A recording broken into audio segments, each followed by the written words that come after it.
Chillin Rooms. Take me to the room, chillin'. Take me to the Chillin Rooms. Take me to the room, chillin'. It all started with a dream I had.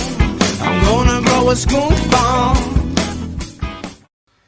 Right, welcome back to episode 2 of the Chillin Rooms podcast with James Bong, Ste Weevil, and Shelly. Very, very important person we got on the show today. The man behind the entertainment in the Chillin Rooms, behind the backbone, the visionary, the guy with all the stories that I don't know about what used to happen here, more importantly. I've probably forgotten more than I remember being here that long.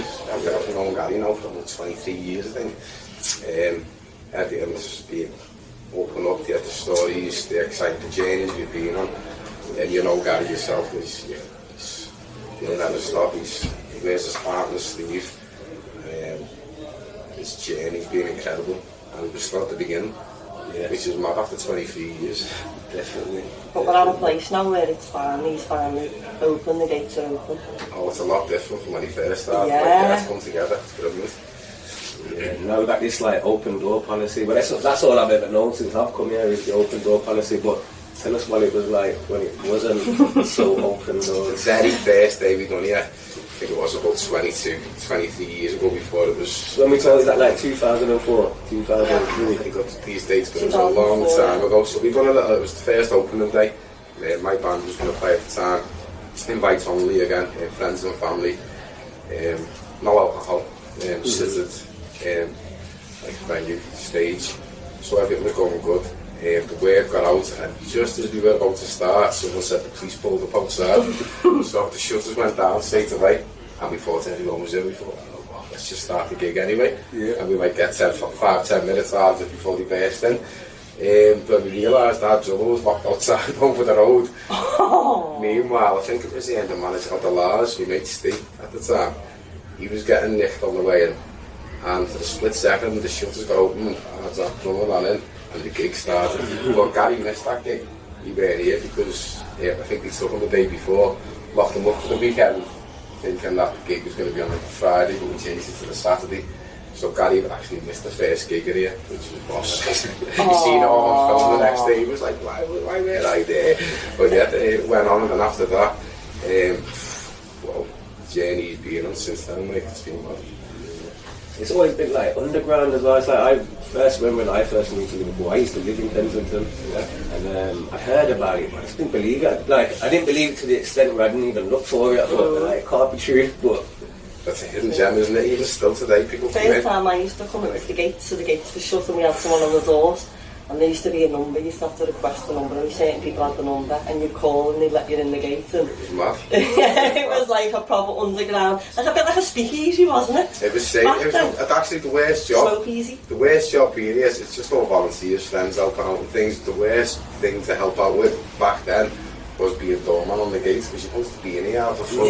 Like, it's just like you were missing out. You could feel the vibe when the doors opened, you feel the energy coming out and the stories and people's excited faces, and you were like, so it never lasted long. They were like out the door that day or two, and then they were just in.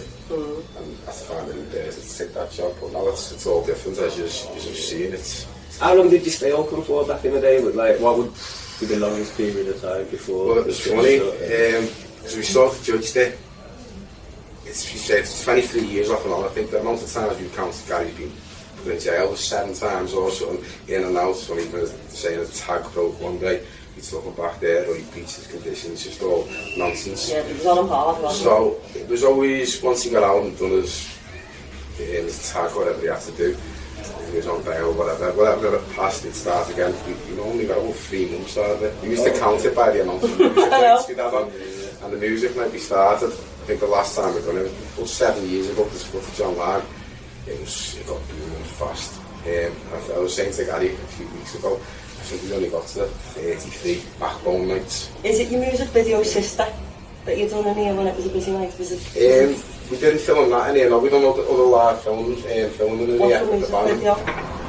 The Chillin Rooms. Yeah, where he's on the stage in the Chillin Rooms and well, that was, I think, the first time Gary went to jail. We didn't know what to do the first time around. We thought we were all shocked, really. he gave us the keys to the building, and my band started using it as the rehearsal room. And I think I moved into the building. I was living here for 3-4 months, so I changed the room out. The way it is now, it's different. So I had curtains divided the rooms, and like a bedroom, living room, and a cinema. The stage was set up when the band come in. I stayed here with my kids, and then Gary got out, and he didn't want to open straight away. So we said, just use it. He said, for the band, do what you do, but invite your crowd in, invite your fans in, instead of going out to a different venue, invite the people in. And we said, we can't sell a couple of tickets in town, no one will come to watch us in the Zanzibar, £2.50 on the door, your price is too low for the start. I think he turned around to me one day and said, you're not professional.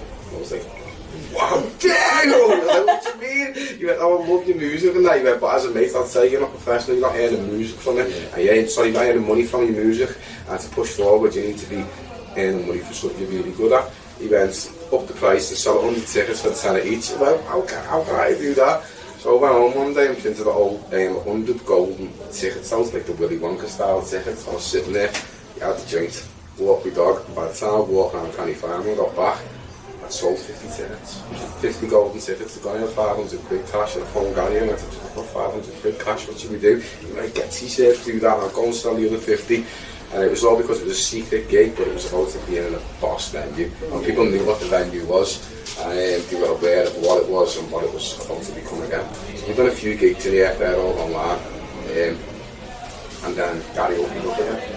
And then we started the official music nights, which was great. But as I say, it was all word of mouth, we couldn't advertise. The bands that were coming through the door, the musicians, was second to none, world class. When you say word of mouth, sorry, like, this was pre-social media, wasn't it? This wasn't Facebook, YouTube, Instagram, there's none of that, was there? Well, it's funny because I don't even know whether you can say this, but Gary will tell you if you meet him, I might have to cut this bit out. But I walked in one time, I think we've argued about them buying cups, selling cups of teas and things, these people. Gary, if I'm inviting people down, you want a cup to take a cup of tea? I was like, okay. So, come in one day, and I think he was sitting there at 7 hours later, and I walked in, it was dead quiet, we had music on, it was very full atmosphere, looked brilliant. He's sitting there and I walked in and I went, looks like, what's going on? So we were laughing at it. I said, what can we do? I said, Gary, open your doors to the people. I said, let's get a few musicians on you. I said, musicians, the word gets out, we all know each other in this city. If we get the musicians playing here, they'll tell their friends, they'll get their other musicians on. It's about 2-3 weeks and they couldn't believe it. It was like, oh, the word got out a little bit too even fast. the kind of community in general, though, it's a big community, isn't it? Well, yeah, so it was a double whammy. We had come here, you could relax, have a drink and get off the streets. Gary was providing a safe place for people. I've done a little documentary about 7 years ago, which is online to watch. And Gary's friend on into Jeff Litchfield, I think his name was. He had one of the first cannabis coffee shops in Wales years ago. He passed away, Jeff from. On that documentary, he explains what Gary's vision was and still is. He wants to create a safe place for people to consume safe cannabis, get them off the streets, reduce the crime. It's all crime related. If you go into the city and you go and watch the court cases, anyone with over 9 plants, it's gang related because they know it goes out into the streets. It's got to be controlled by more than one person. And these gangs will have other drugs besides cannabis, they'll have cocaine. But in reality, though, crime isn't so.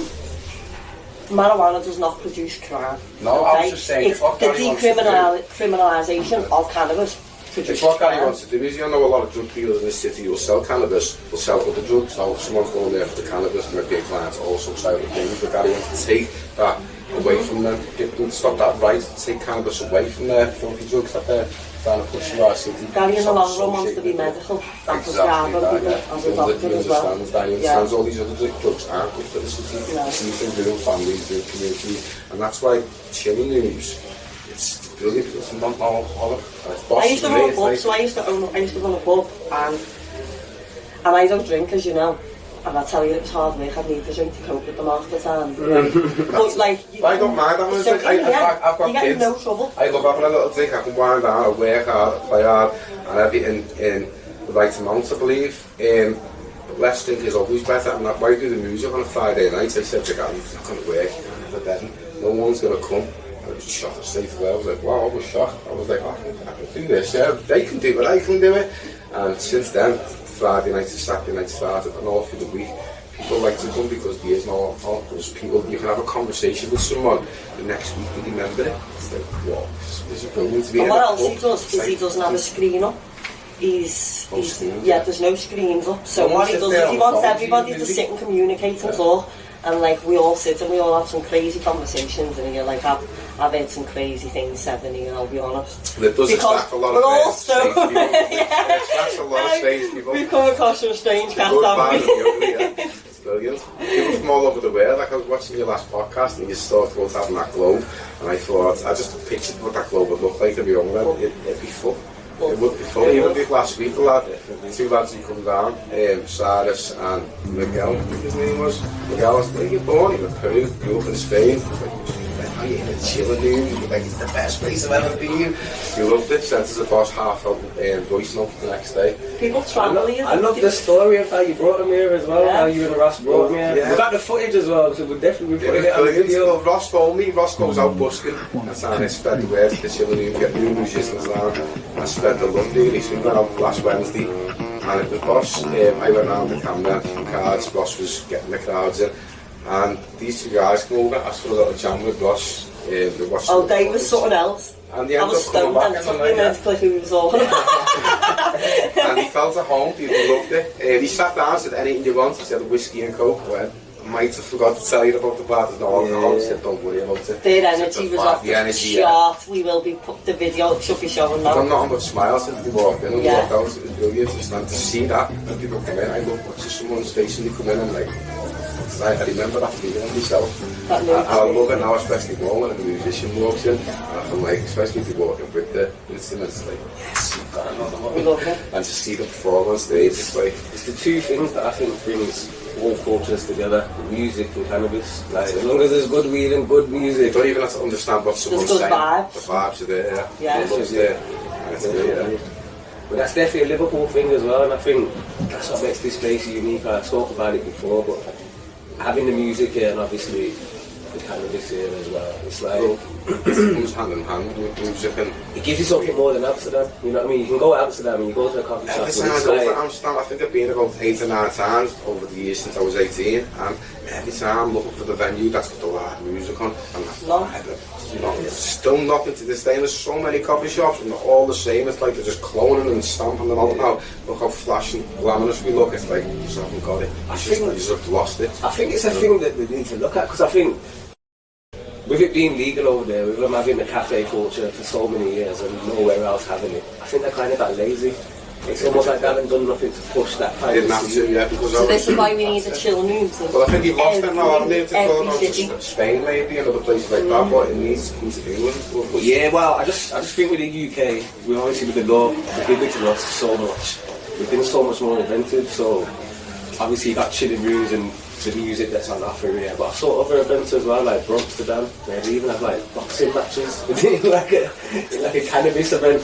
There was a guy from Birmingham called Max. He used to do like Small High Comedy Club. He used to do comedy shows where you could smoke and be throwing like space cakes out into the crowd. So I just think when that law does happen in the UK, we've already had so much steps and so much things that we've done. It's going to be, you know what I mean? We're going to be the focus of the world, really. Yeah. I reckon.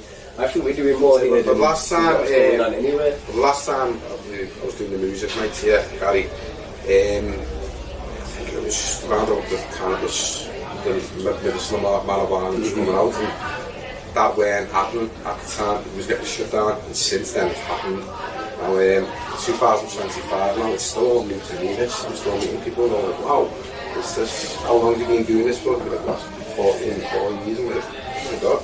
And the amount of people that come in this door from this city and other cities with the medical marijuana cards and all prescriptions, I'm like, it's blown my mind. I didn't know that there was that many out there. I was like, the information that you get off them all.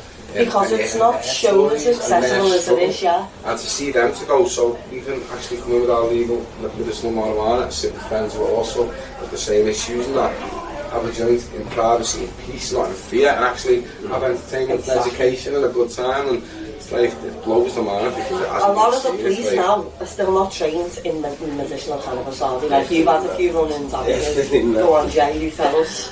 I've had 2 run-ins with the police so far, and it's like, the first one, they were trying to tell me that it weren't legal. So I had to tell him it was legal. Then it was like, oh no, it's only legal if you get it off the NHS. I'm like, no, it's private clinics. This was, so it's December, and then the last time was literally about 4 weeks ago.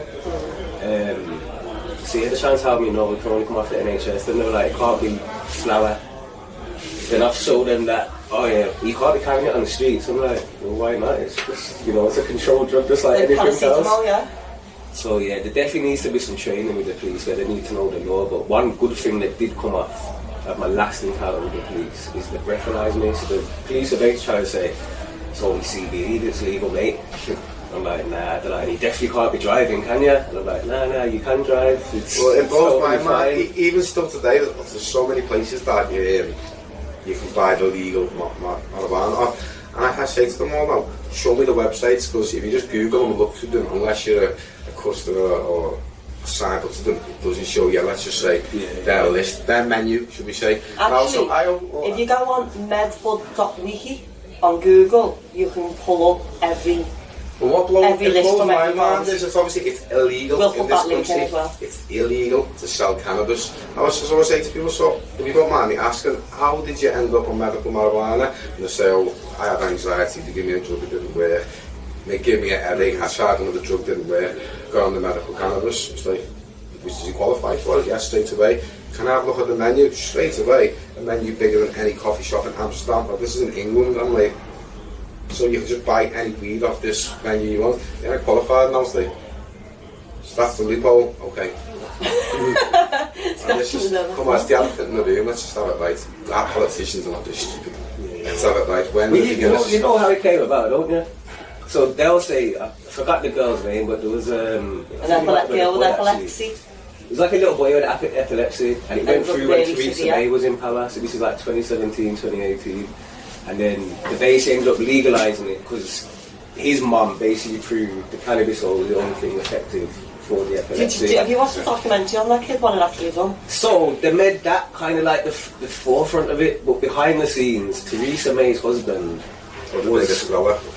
he was working with Capital Group, who were basically funding the medical marijuana market, and it just so happens that Theresa May is the person who passes that through as well. Yeah. So I was actually speaking to a woman, and she was involved with one of the people that went into his grows back in the day, and she said when they went there, he was literally growing this CBD weed, and they was shifting it off to kids in Australia, sick kids in Australia. When they went into this grow, it was full of spider mites. They said it was horrible, and they were shipping it off.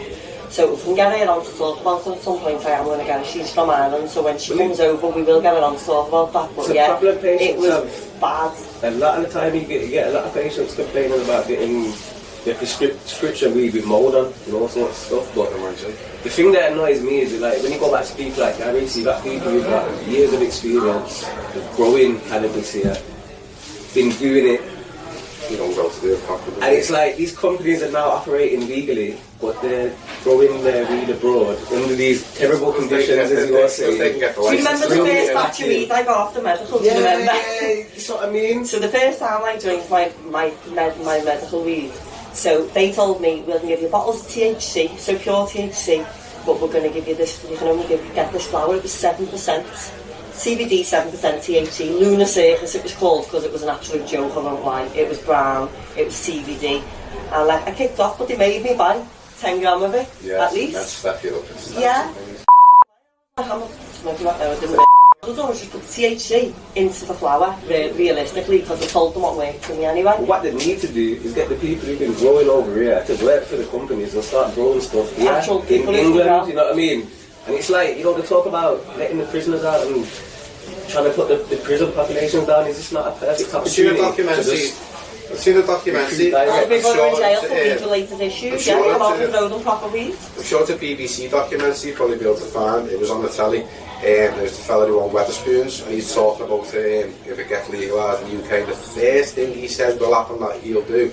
He said, walk into any Wetherspoons and look up. He said, look at the air conditioning. He said, the first thing I'll do is we get legalised. I will never sell a pint again. I will never sell a drink again in my life. We will sell cannabis, high grade stock. We will get the contact of the government, And they will. And this is what we don't want to happen. We don't want Walmarts and people like him to have the contacts. It needs to stay local. It needs to stay homegrown. It needs to stay controlled. It needs to know what they need. It needs to be help settle. The money needs to stay in the communities. And people like Gary are going to suffer and put his life on the line. Or 23 years. It needs to stay with Gary, last time he went to jail, can we talk about the last time Gary went to jail, what that was for? So he was basically, he had RSO oil and he was taking it down the motorway to a cancer patient, free of charge, just to help them.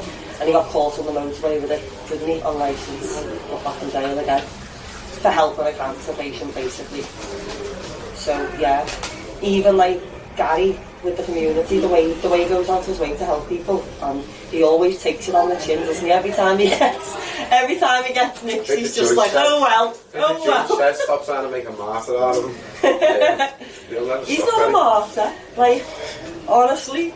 Like, he goes out and litter picks the streets all the time. The people that are paying the council to do that, the council should be doing that. No, it's Gary's doing that. Everyone want to find Gary out. Everyone want to find Gary out, hold those with a litter picker every day.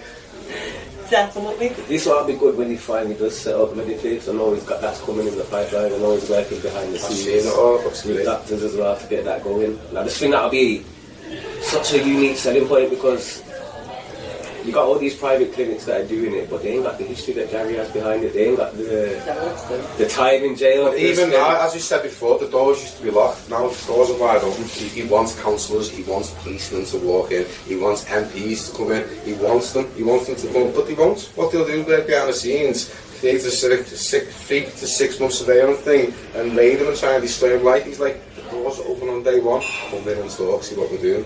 Like, that so, what's the problem in that?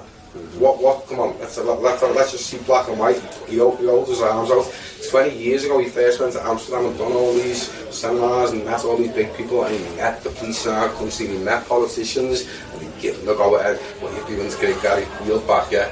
He's just a cash cow for them. You said to him in the last recent court cases, you are money towards Gary. Crack on.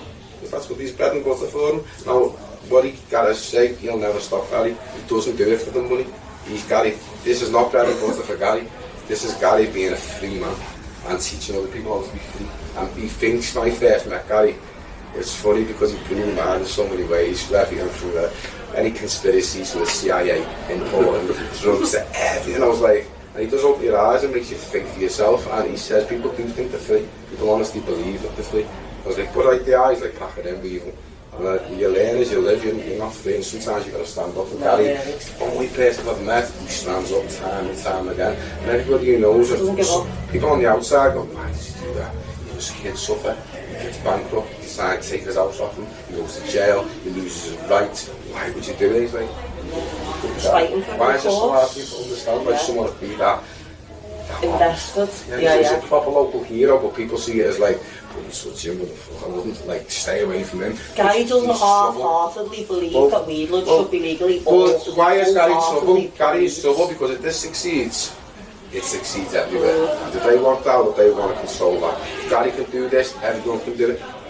Well, you watch this space, there will be Chillin Rooms right across the world at some point. You watch. Have you heard what Sadiq Khan's come out with recently? Like he wants to decriminalise small amounts of cannabis. It's probably have to vote somewhere, but that's exactly what people are saying. I've heard it all before. So I got caught with a cube of weed. I got caught with a quarter of weed and 2 ready-made spliffs, and I got a £90 fine. So it took me weed. They give me the 90. This is before I was medical. That's not your first time, then, is it? So you don't get the fines if it's your first time. So I got a £90 fine.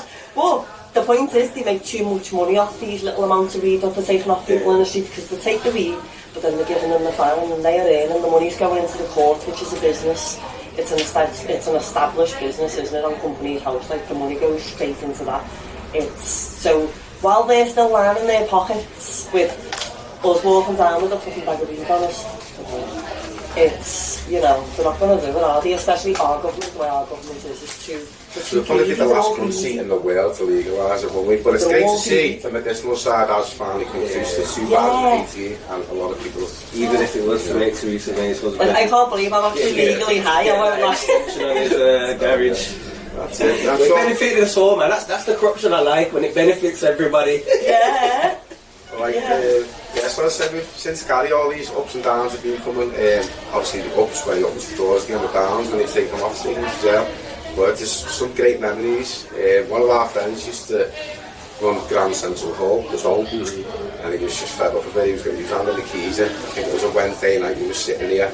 There was about like 70, 80 people sitting here, and we was going to hand the keys, and he was telling us about it. So Gary said, "We do the music night in your gaff." It was a 40-foot stage, boss sound, big lights, and Sean was like, "Okay, you can have the keys." And it's okay because Weevil got a few bands on, 13 bands. He goes, "Okay." And then someone said, "You have a joint in there?" The voice came out the background. No reply. Someone's like, "Okay, let's back on." And within 3 days, I think about 500-600 people turned up, just weighed them out again, just went through the streets. And then the night come, it was one of the best nights we've done. So we ended up doing that. I remember, but he was serving a bevy in there that night, so Gary went into the drinks. But it was good, we had a good crowd there, good friends and family. But people taking up whiteys left, right and centre, then pumped everywhere. And a few days later, we done on a boat, the same backbone night with all our crowd. Done on a boat? And the Planet boat. That's sick. It was brilliant. And that night again, it's all online, you can see video. You still know the guy with the boat? I do, yeah, but the boat's long gone. The council suffered after he didn't want to pay his bills in the end. There's actually another boat. He was actually talking about setting up Chillin Rooms Canal, wasn't we? Yeah, if he would have paid his bills, he would have had the boat, but now I think the daffodils there, the old ferry is there, I'm not sure. Want to do a smoke boat on the Mersey in the summer, in the hot. Let's just get the ferry and do it on there, and if we all get the ticket. That looks like it's going to sink the ferry on. We need somebody who's got a boat to come out and let us use it. Yeah, man, you lot can perform on the boat as well. Yeah, so the boat one was good. The boat one was good. Bit of water sports. Wasn't probably all chip in and hire one. And then it was funny. So then back here, after we'd done them gigs with so many people turning up at them, back to the Friday night in here. I remember this night because me and Gary were standing at the back. Now I just do the music. I don't care what goes on anywhere else in the building. That's people's business, not my business. Look after yourself. You're going on adults, private membership only. Respect everyone. And I won't get involved. I'm standing at the back anyway, there's a girl on acoustic playing and everyone's chill and it's random, there's over 100 people in here, all seated, nice and organised, and everyone's respectful of the musician. Next thing the doors open, so obviously someone on the main gate let these lads in. Don't know how. These 7 lads come in and walk straight past them. 7 big lads, and I was just heard one of the accents from Manchester, and he walked straight in, straight past us down the stage. So I looked at Gary and said, "Gary, what's going on, mate?" They haven't stopped to introduce themselves and it's full, there's nowhere for them to sit. Go and get them and bring them back out and speak to them, we sit them, become a member whatever. So Gary looked, these lads, everyone looks at them, the vibe changes, we don't know what's going on, don't know the police, don't know anything. And next thing, the lads step up on stage. The stage is this big, it's not a stage, it's a tiny platform. As soon as the lads step on stage, he goes, "Weevil, the stage is yours, you deal with it." Go, "What?" We'll laugh our heads off. We went down, they were just, they were boss, they just didn't know where to stand because they come in, it was just so full. They just went right to the end and felt that awkward, so they ended up on stage standing in front of the crowd going, "What did we do?" It was hilarious. Then Gary found them seats to become members and they were back down again the weeks after. But just little stories like that all the time. It was brilliant to see people coming in, the excitement and other people just watching them. It was like a little thing going on, the boss vibe and the energy builds up. Still like this now again. Let's get like that again now, should we say? But meeting all yous this time round, it's like a boss little team in it. Yeah, so it's good. Everyone always talks about, the rivalry between Liverpool and Manchester on a football sense. Is that same rivalry on a music? I'm not really into footy, but not with the music. No, Liverpool, Manchester's really close. Like Oasis. When I was a kid, I was into Oasis and Blair. Oasis used to be out just off Seal Street where I started years, and I used to play around Liverpool with the real people, the Liverpool band who took them under the wing. Oasis ended up. Was the real people a reggae band? Was it? No, proper rock band. It's like Oasis was probably one of their. I think the real thing. Only found out about them recently. I've got a little playlist. I was putting Liverpool bands on my playlist the other week in here. I was like, wow, there's just so many Liverpool bands and artists. And we've got the official ones, and then all the unsigned bands have been put on the playlist as well. So you've actually written a song for the Chillin Rooms as well, haven't you? So the Chillin Rooms is the only coffee shop that has its own anthem, and Steve's going to play us out for it. And we're just with it in a minute, aren't you? Just working on Chillin Rooms number 2 now as well. Number 2 is coming good. We've heard it a few times, coming good, isn't it? Sounding good. We're definitely going to get it on the soundtrack for this. Let's see Connor's got his guitar. She's struggled. We all had a little stone tumbleweed moment.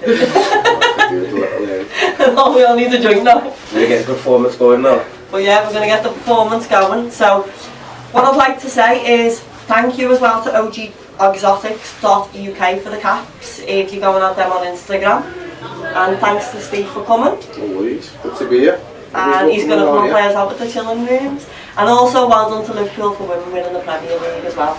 I'm not going to say no more because everyone's safe and happy, but thanks for the messages. And well done Liverpool. And prayers for the people. Nice one.